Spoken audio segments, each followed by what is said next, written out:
I met a man here in Toronto. He was one that originally got me involved in studying this, Ray Stanford. And he told me if I didn't like the results I was getting in my life, that I was going to have to change me because they were my results. And he said, if you're going to change you, you're going to have to find out something about yourself. And that seemed to make sense. So I started to study myself. I found most people don't know who they are. They really don't. What do you mean? I mean, I know my name, I know my age, I know where I live. Yeah, that's not what you, else though. is there? You know, that's what just size, it. If you ask the average person who they are, they'll give you their name. They'll say, I'm Bob Proctor, but I'm not. Bob and Proctor are two words. My parents give them to me. They're called names, but it's not me. It's my name. Then somebody will say, well, this is me, but this isn't me either. It's my body. Like, you never phone down here to the studio and say, body won't be in today, it's sick. Okay. You know, we don't say am hand or am leg. It's my hand, my leg, my body, my name. Who am I? Well, that's an interesting question. And I believe if a person will start to study that and look for the answer, they'll find it. See, I think we live simultaneously on three planes of understanding. We're spiritual creatures, we have an intellect, and we live in physical bodies. But because we lack awareness or understanding of who we are, we're totally locked into a physical world, and we let things outside of us control us. 95% of the population are reacting to life. They're not really living at all. Success is a funny word. Nightingale had a great definition for it. He said a person's successful if they know where they are, and they know where they're going, and they're progressively moving in that direction. Anyone that has a goal, and they're moving towards it, they're successful. I think there's two barriers. One is our conditioning. The conditioning that takes place in our subconscious mind from the time we're infants. All we can do is act and talk like the people around us. That's why we learn the language we learned. If there was 10 languages spoken in our home, we'd learn 10 languages without any trouble.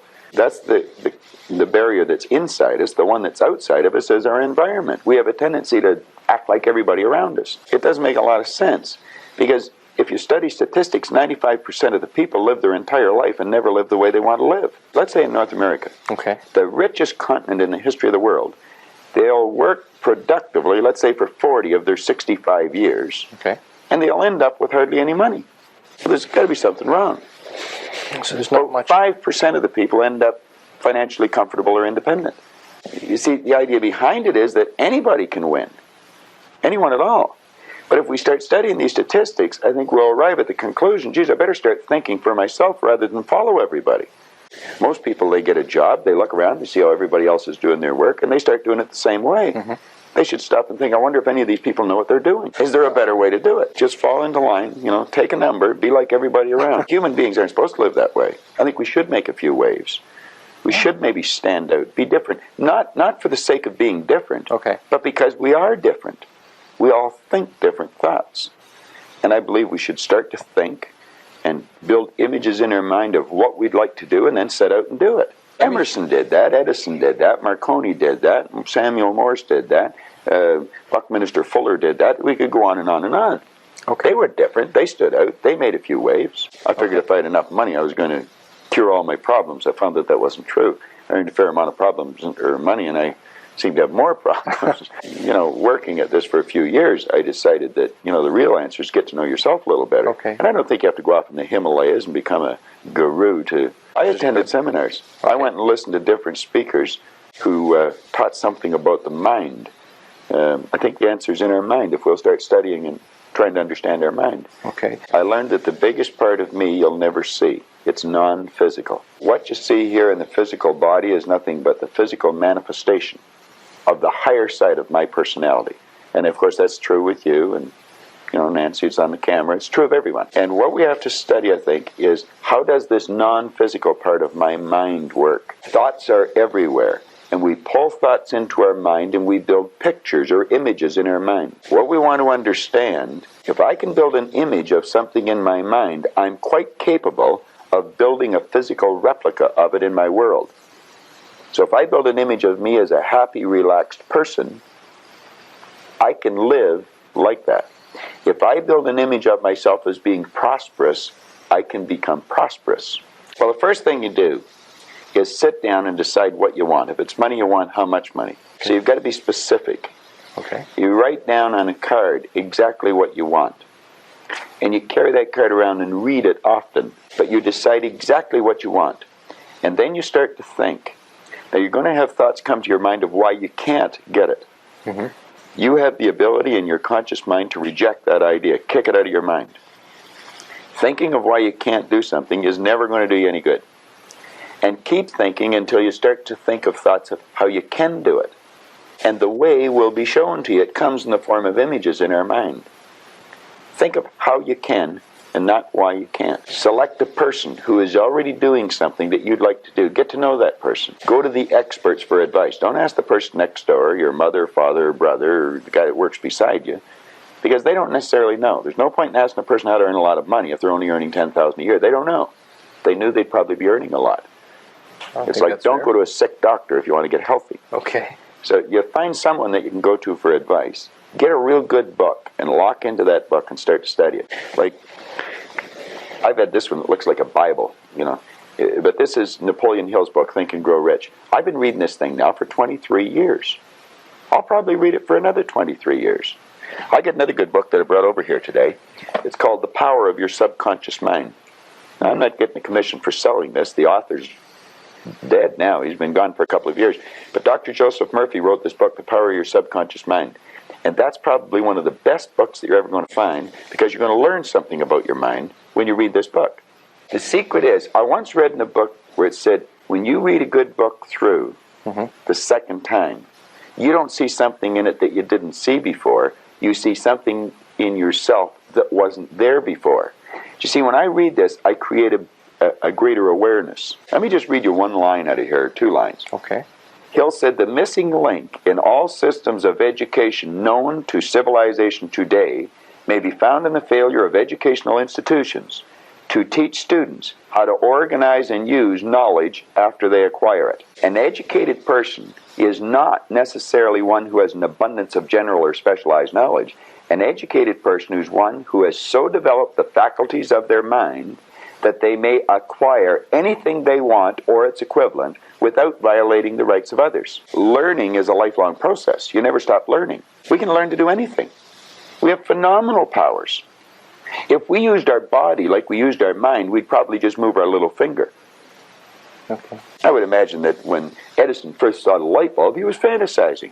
But he kept fantasizing, and he built it into a theory, and then he built it into an image, and then he built it into a fact. I mean, when I was a kid, it was a fantasy to think of going to the moon. We've been up there with cars, playing golf. And the whole universe operates by laws, and there's a law of opposites. It's called the law of polarity. Everything has its opposite. There's a right and a left side. There's a front and a back, an up and a down, a hot and a cold, positive and negative, yin the yang. You know, well, you can think negative or you can think positive, but you can't think both at the same time. You're only going to think one way at one time. And we have to train our mind to think or look for the positive or the good in things. There's good in everything. There's no such thing as no good. Now, you may have to look to find out what it is. But once we understand that there's this law of opposites, there's negative thoughts or positive thoughts. As the thought energy flows into our mind, we decide what we're going to think. Person's out at work, they can decide to think, I can't find a job, but they can decide to think, I can. If they're thinking, I'm going to find one, then they'll start attracting a train of thought to them, figuring out how to find it. You really have to understand how your conscious and your subconscious mind works in relation to your body or your physical world to understand attitude. Attitude should be taught as a subject in school ahead of reading, writing, arithmetic, or anything else. Because it's a person's attitude that's going to determine the marks they get. Then you have to work on self-image. Dr. Maxwell Maltz discovered the self-image concept as we know it today. In 1960, he was a plastic surgeon. And he realized he was operating on people. He may removed a nasty scar from their face. And he noticed sometimes when he removed the scar or maybe did a nose job on them or something, there was a great psychological change took place in the person. Where they may have been introverted, they started to become very gregarious and outgoing. And he postulated that there must be 2 images that we have, an exterior image, and we also have an inner self-image. And he started to study this, and he wrote a magnificent book on it called Psycho-Cybernetics. And psycho-cybernetics, psycho being the mind, cybernetics being the science of control and communication. And he goes into this and he explains how every one of us has an image in our mind of ourself, and it's called a self-image. Too many people don't know much about themselves, and so they don't have a very good image of themselves. And you'll often notice that people will shy away from you. They won't look you in the eye. They'll look down or look up. They'll never try to do anything of any great consequence because they don't think they can. They have a poor self-image. I think there's been a great disservice done with the IQ test in that respect when you're bringing out school. Benet, the Frenchman back around the turn of the century, invented the IQ test, and then we brought it over from Stanford over here, and we'll test a person's intellect, and then we'll brand them good, bad, smart, not. And that's not true. We can change IQs by changing self-images. Mm-hmm. But yes, if we're told we're not very good, you're just like your dad, you're a bum, you're never going to do well, you didn't go to school, you can't win. Okay. Well, that's all that's all false. We can do anything, and we should be encouraging a child. Give them a pat in the back rather than a kick. If a person would sit down and let their body relax, totally relax, and then start to visualize in their mind, see themselves the way they want to see themselves, and see how you'd like to live your life. See yourself living it that way. Now, understand that that's a picture in your mind. Van Gogh, the great artist, was asked one time how he did such beautiful work. He said, I dream my painting, and then I paint my dream. They get the picture in the mind, and then paint it on the wall, or on the canvas.